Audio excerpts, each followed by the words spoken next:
At this point in the video, I'm just going to discuss Dragon Age Veilguard.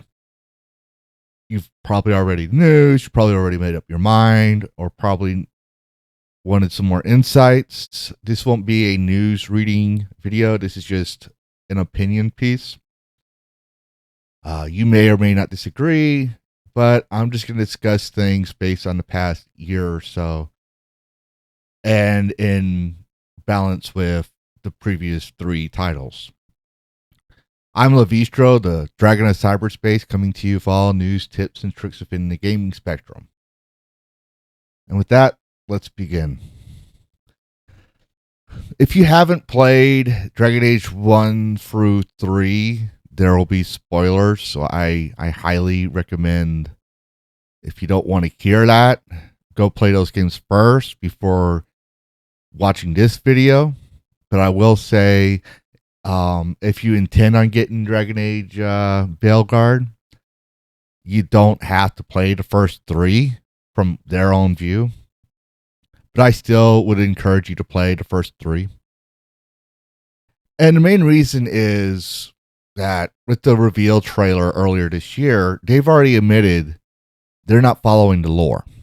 Like there's a scene in the video where they say defy the gods, and right then and there I already knew they're not going to follow the lore. And usually when I see games do that, where they try to reinvent the lore, and this is what caused the big rift in the Star Wars fandom, is when they decided to reinvent the Force and Star Wars as a whole, going back to episode 7.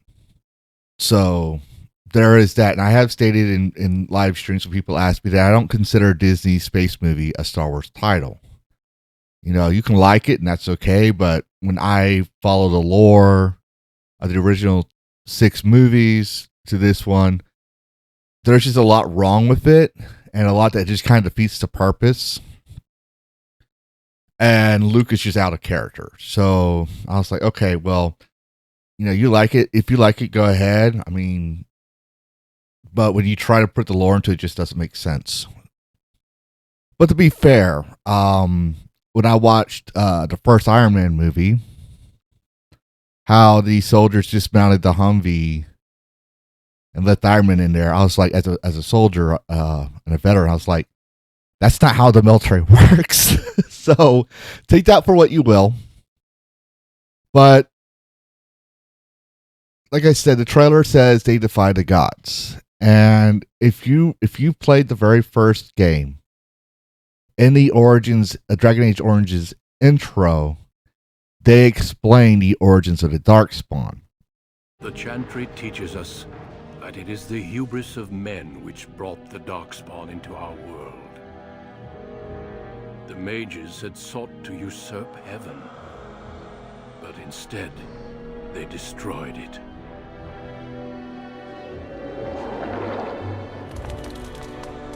They were cast out, twisted and cursed by their own corruption. They returned as monsters, the first of the Darkspawn. The Darkspawn that the Grey Warden Duncan mentions is the main threat and enemy in the first game that sets the setting for the whole franchise. You had these mages who entered the holy city for their hubris, thinking they could be like gods, causing sin to enter heaven, as the video explained, and strife upon the world.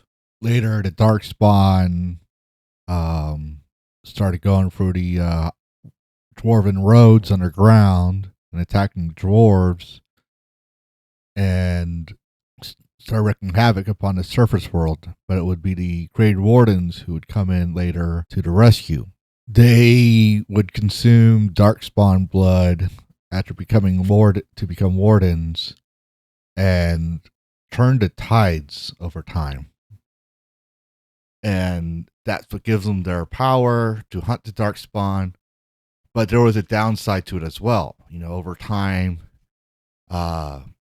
it takes a toll on the Grey Wardens And so they go and to the high roads to fight more darkspawn. Kind of like in their lives in a blaze of glory type of deal. And then 400 years later, after all this stuff, the people stop listening to the Grey Wardens, and the cycle begins anew. So that's the start of this whole thing, right? The whole series. And then the sequel, Dragon Age 2, the setting starts off with Varric being dragged off before the Seeker, who introduces herself as Cassandra, and wants to know what happened in Thetis. She starts with intimidation, obviously, to show she's not here to play games. You know, typical questioning. But she wants to know what happened to the champion. And tells him to start from the beginning of the story. And Barrett begins by the setting where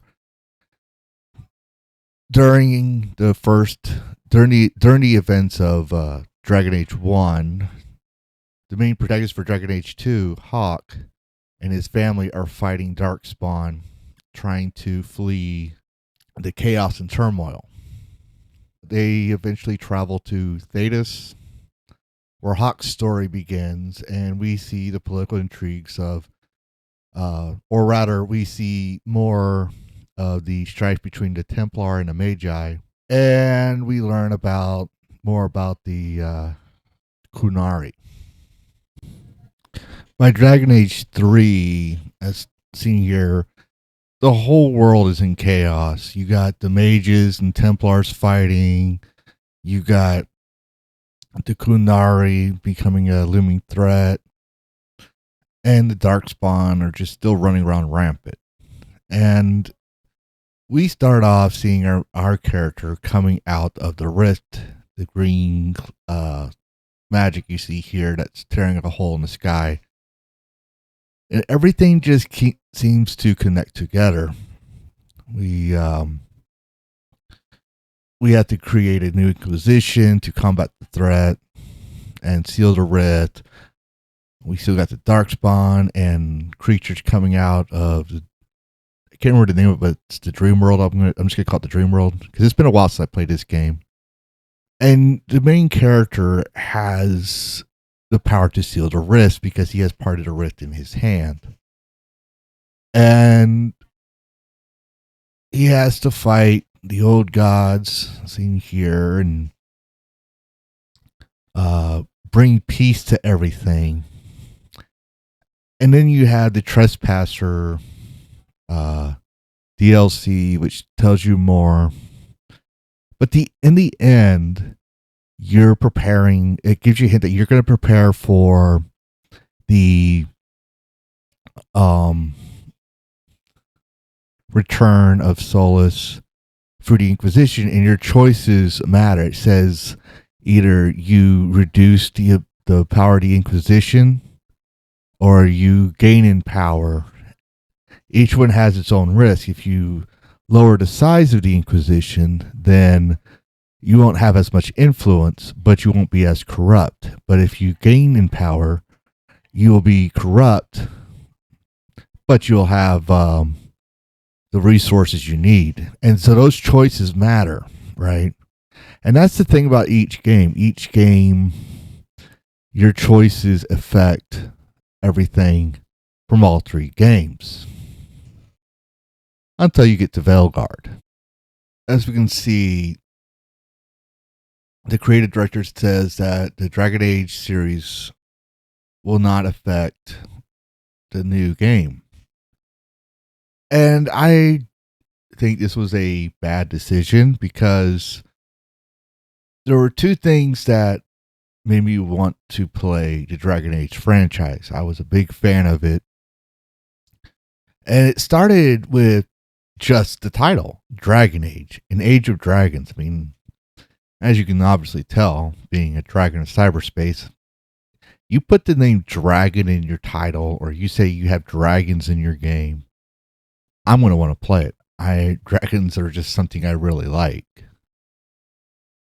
I played Echo Draconis, and Echo Draconis got me intrigued because you can transform into a dragon and do combat and fly as a dragon.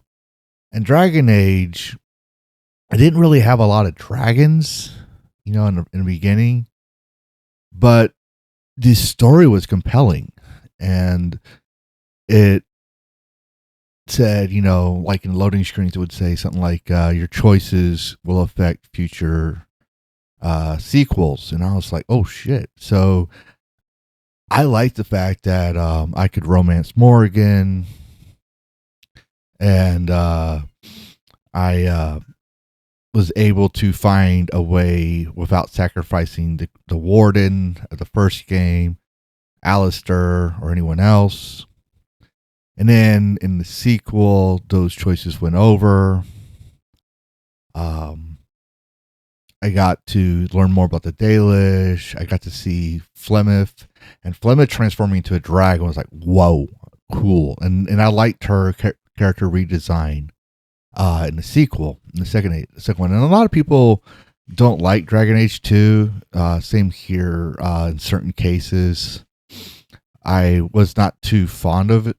Dragon Age 2 per se. I did like the visuals, aesthetics was evolving, and in Dragon Age 3 Inquisition, I liked the idea of building my base, and a lot of my choices in the previous games made sense. Like I got to see the Grey Warden's son.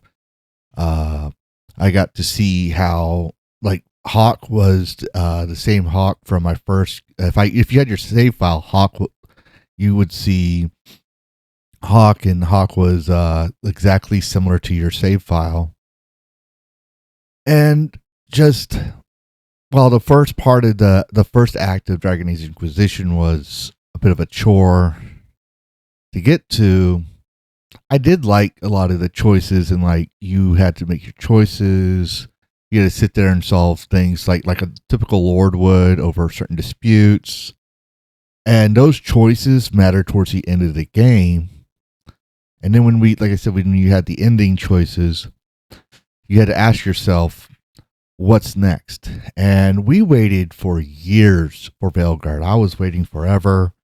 And as games started becoming woke and shitty designs, bugs, bad story writing, I started getting worried about the Dragon Age Inquisition series, because a lot of games were ignoring their lore or trying to redesign the lore.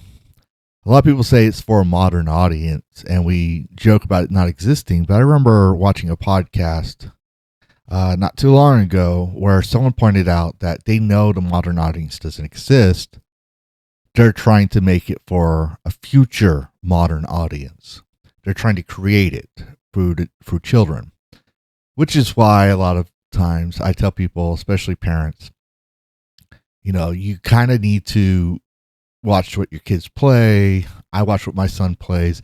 I introduce him to good storylines. Like when he gets old, like we watched the Star Wars series, and we watched them in order I have 1 through 3, or 4, 5, 6, and then 1, 2, 3. And he likes The Mandalorian. I've let him watch that with me.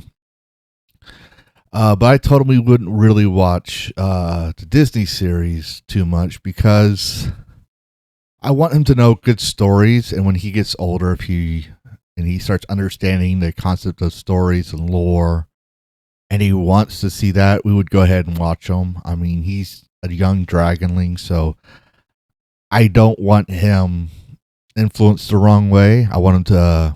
I don't care if he has my belief systems as he gets older.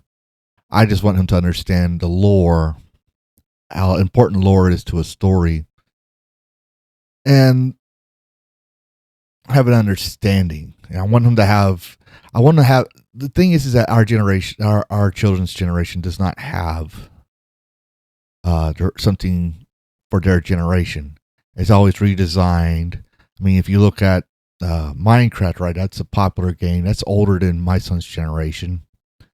And yet they put an old man who's like, what, 70 years old? I don't know how old Jack Black is, but they put him as in a role of a 20-some-year-old man. And I didn't like that. Like it was, my son even didn't like that news. But that's the breaks, and it's just not that. It's the whole aesthetic change.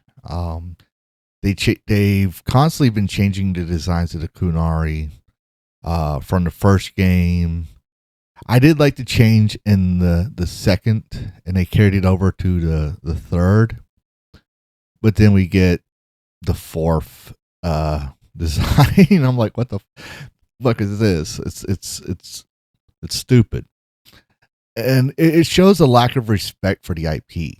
Now, from what I understand, most of the artists from the original ones aren't there, you know.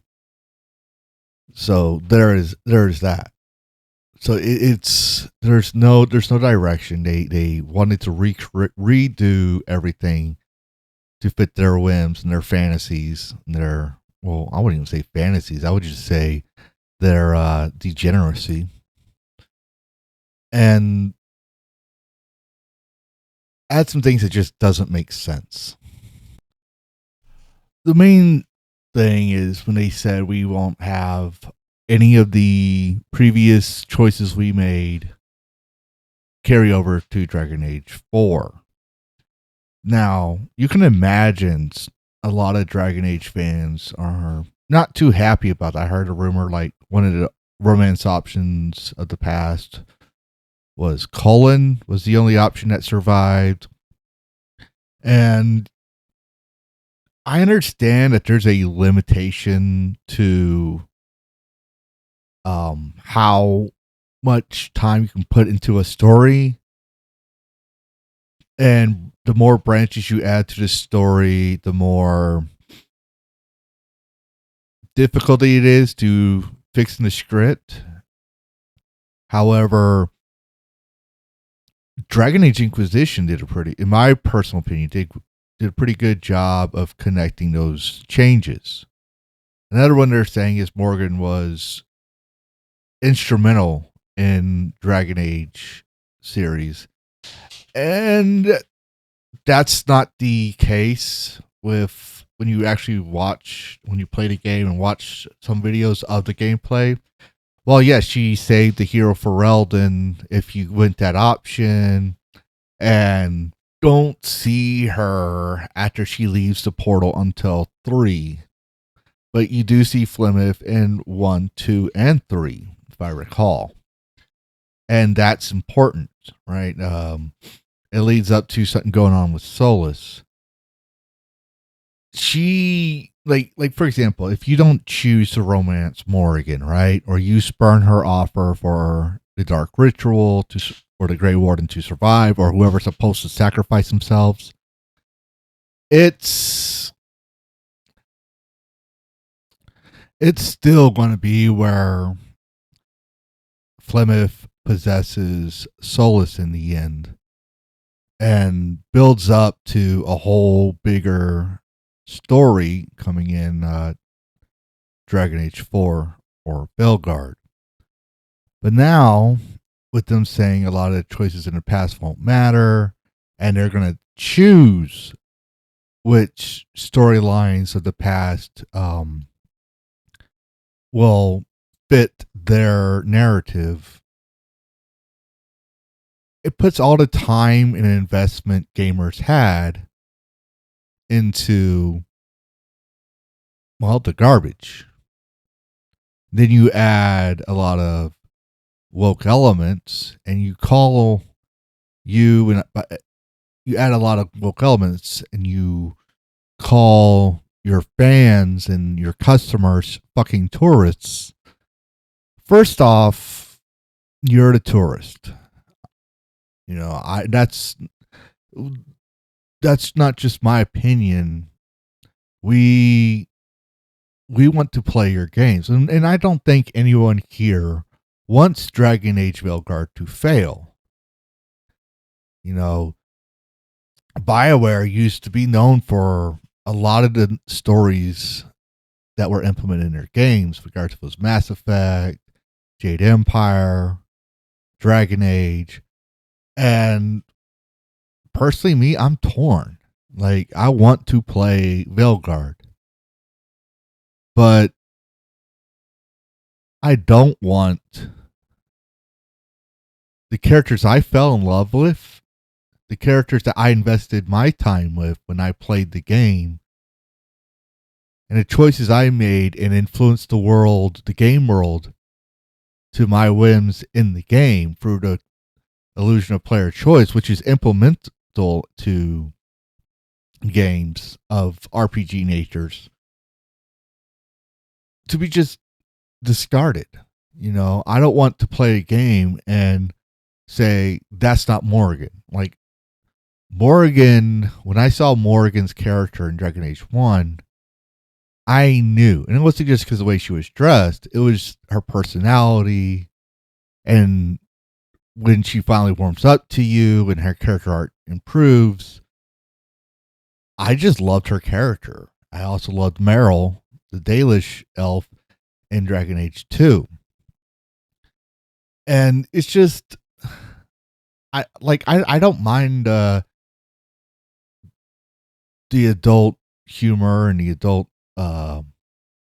sexuality in the game. I actually thought that was a pretty interesting take, and I loved the impact of the romance between characters. And I had no issue with being a male character and having an option to romance another male character, or be a female character and had the option to romance a female character. I did want to romance the elf in Dragon Age 3, but she was a lesbian, so that couldn't happen. And I didn't get really upset. You know, I turned down Anders, and he was a gay character, and there's more to it than just the fact I turned him down. He was pivotal to the war that happened between the Mages and the Templars based on what he did in Thedas. So the hero Ferelden, the champion of Thedas, and the Inquisitor, even though the Inquisitor will be in the game, are they the characters that I played as? Are they the characters that I grew to admire and respect? Well, the characters that I played as and their choices carry over. I could get lucky and have all three of my characters be in the three choices, but the odds are astronomical. And I think that's what a lot of players are upset with. Dragon Age, Mass Effect, you know, these games gave us choices and we got to see perspectives, and with, in many cases, really good character growth and dialogue. All right. I got to see things from a certain perspective that I couldn't see in other games, you know, and it made me see things in a different light, but it wasn't forced on us as players. It was an option. You could have degraded them, kind of. You could turn them down where they were angry with you, or you could have respect, or you could go romance them. It gave you the illusion of choice. And that's the case with woke games. They want to control everything. They want to force you to do certain things and play a certain way, that the illusion of choice isn't there. And that's, like I said, that's crucial for these styles of games.